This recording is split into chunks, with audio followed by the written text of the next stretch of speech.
Good morning विद्यार्थी मित्रों। आज हम पाठ दूसरा अनूठे इंसान के बारे में चर्चा करेंगे। इस इकाई में दो प्रसंग हैं। प्रथम प्रसंग फ्रांस के महान शासक नेपोलियन बोनापार्ट के बचपन पर आधारित है, जो हमें सत्य एवं प्रामाणिकता की राह पर चलने की प्रेरणा देता है। क्या आपको लगता है कि नेपोलियन कौन है? तो हम नेपोलियन के बारे में थोड़ी जानकारी प्राप्त करते हैं कि नेपोलियन बोनापार्ट फ्रांस का शासक था। उसका जन्म 15 अगस्त 1769 में हुआ था। पहले वह सेनापति था, परंतु क्रांति के बाद वह सम्राट बन गया। उसने फ्रांस के आसपास के कई देश जीत लिए। 1812 में उसने रूस पर आक्रमण किया, किंतु वहाँ भयंकर ठंड पड़ी और ठंड में उसके बहुत से सैनिक मारे गए और आखिर उसे वापस लौटना पड़ा। 1815 में वाटरलू के युद्ध में उसकी बुरी तरह से पराजय हुई। उसे गिरफ्तार कर लिया गया। उसे बंदी बनाकर सेंट हेलेना टापू में रखा गया और वही 6 वर्ष की बंदी जीवन में उसकी मृत्यु हो गई।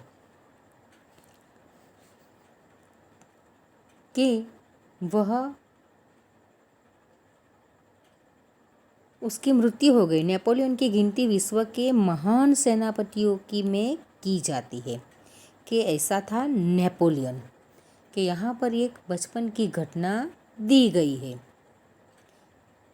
कि इस घटना से पता चलता है कि सच्चाई का से डटकर सामना करने का गुण उसके बचपन से ही था, कि सच्चाई का डटकर वह सामना करता था और वह गुण उसमें बचपन से ही था।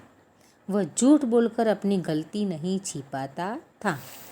और दूसरा प्रसंग है केरल की देशभक्त लड़की कौमुदी के सच्चे दान का, कि कौमुदी अपने देश के खातिर अपने सब गहने गांधी जी को दे देती है और गांधी जी भी मान लेता है कि उसका सच्चा दान ही वह उसका सच्चा त्याग ही उसका सच्चा आभूषण है, कि तुम्हारे इन आभूषणों की अपेक्षा तुम्हारा त्याग ही सच्चा आभूषण है और वह देश प्रेम से बढ़कर कुछ नहीं, कि इतना देश प्रेम उसमें कूट कूट कर भरा था कि उसने अपने सारे आभूषण गांधी जी को दान में दे दिए।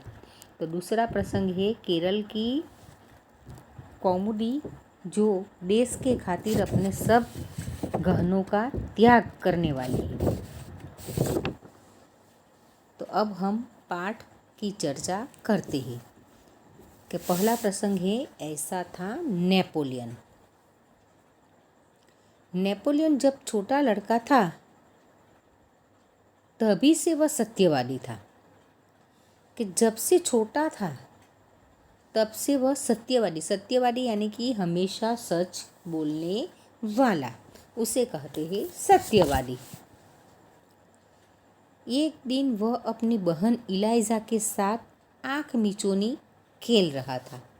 आँख मिचोनी का खेल यानी कि लुका छुपी का खेल, वह खेल खेल रहा था।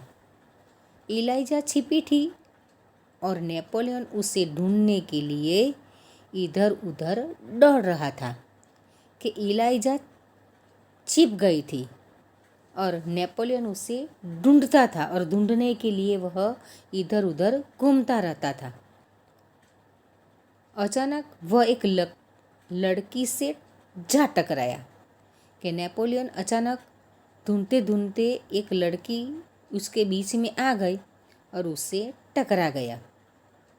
लड़की अमरूद बेचने के लिए ले जा रही थी, कि लड़की के माथे पर अमरूद की टोकरी थी और वह अमरूद ले जा रही थी बेचने के लिए, कि लड़की के माथे पर अमरूद की टोकरी थी और वह बेचने के लिए ले जा रही थी।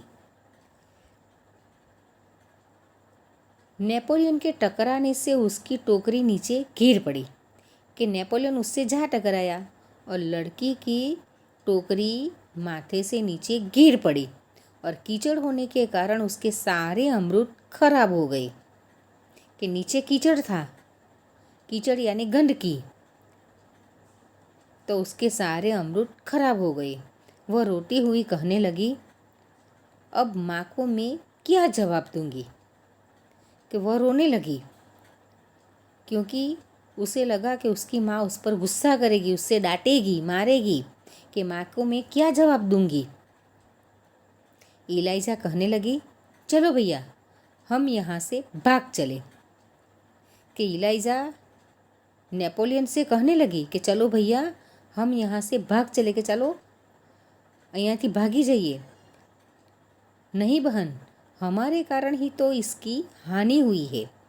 हानि यानी कि नुकसान, कि हमारे कारण उसके सारे अमरूद कीचड़ में गिर गए और ख़राब हो गए और उसका नुकसान हो गया है। यह कहकर नेपोलियन ने जेब में रखे 3 छोटे सिक्के उस लड़की को देकर कहा, बहन मेरे पास ये 3 ही सिक्के हैं, तुम इन्हें ले लो। कि वह लड़की रोने लगी और उसकी बहन उसे यहाँ से भागने के लिए कह रही थी। तब नेपोलियन कहता है कि नहीं, हमारे कारण उसका नुकसान हुआ है तो हमें उसकी नुकसान की भरपाई करनी चाहिए। यह कहकर नेपोलियन अपनी जेब यानी खिस्से में रखे 3 छोटे सिक्के उस लड़की को देकर कहता है कि बहन मेरे पास ये 3 ही सिक्के हैं, तुम इन्हें ले लो। कि मारी પાસે આ 3 સિક્કા છે તે તું રાખી ले। इन 3 सिक्कों से क्या होगा। कि लड़की क्या कहती है कि इन 3 सिक्कों से मेरा क्या होगा। मेरी माँ मुझे बहुत मारेगी। और क्या कहती है कि मेरी माँ मुझे बहुत मारेगी। लड़की ने कहा, अच्छा तो तुम हमारे साथ घर चलो, हम तुम्हें अपनी माँ से और पैसे दिलवा देंगे। तो नेपोलियन कहता है कि तो तुम मेरे घर चलो, मैं मेरी माँ से तुम्हें और पैसे दिलवा दूंगा। कि હું તને મારી મા પાસે બીજા વધારેના પૈસા પણ આપીશ, તું મારા ઘરે ચાલ। कि विद्यार्थी मित्रों यहाँ चित्र दिया गया है और चित्रों में नेपोलियन और उसकी बहन है और जो लड़की के माथे पे अमरूद था, अमरूद की टोकरी वो नीचे गिर गई थी और नेपोलियन उसे 3 सिक्के दे रहा है और लड़की रोती है तो कहती है कि तुम मेरे घर चलो, मैं तुम्हें और पैसे मेरी माँ से दिलवा दूंगा। इस पर इलाइजा ने नेपोलियन से कहा, भैया इसे घर ले चलोगे तो माँ नाराज़ होगी। नाराज़ होना यानी निराश होना, कि माँ नाराज़ हो जाएगी। तुम इस लड़की को घर पर ले जाओगे तो माँ बहुत नाराज़ हो जाएगी, कि अप्रसन्न होगी, नाखुश होगी। नेपोलियन नहीं माना, वह उस लड़की को अपने साथ घर ले गया। कि नेपोलियन नहीं माना कि नहीं, हमारे कारण उसका नुकसान हुआ है तो हमें उसकी नुकसान की भरपाई करनी होगी।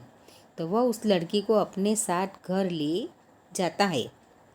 माँ को घटना की जानकारी देकर वह बोला, माँ आप मुझे जो जेब खर्च देती है उसमें से इस लड़की को पैसे दे दीजिए।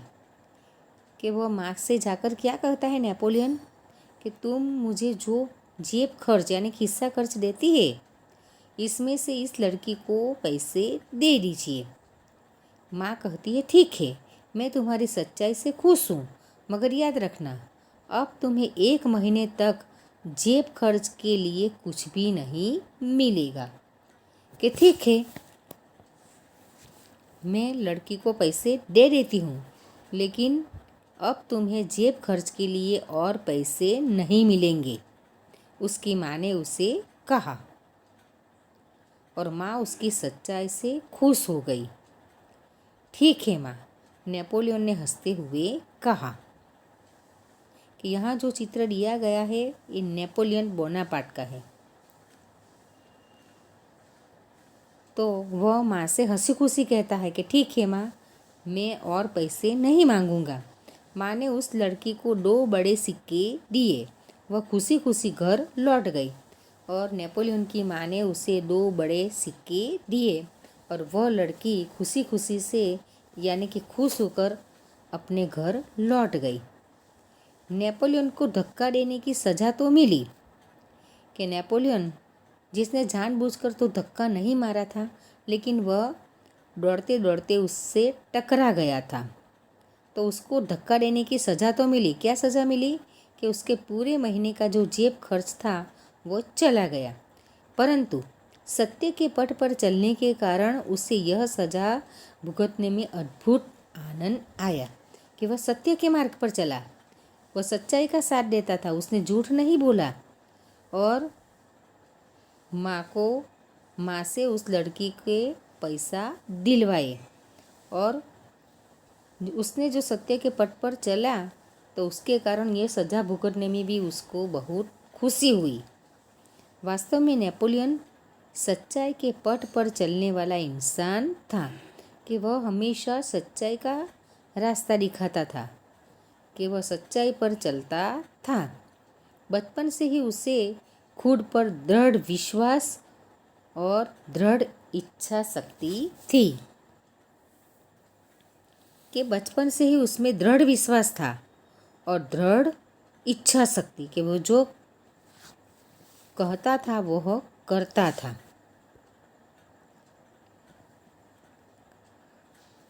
तो विद्यार्थी मित्रों, यहाँ हमारा पहला प्रसंग ऐसा था नेपोलियन पूर्ण होता है।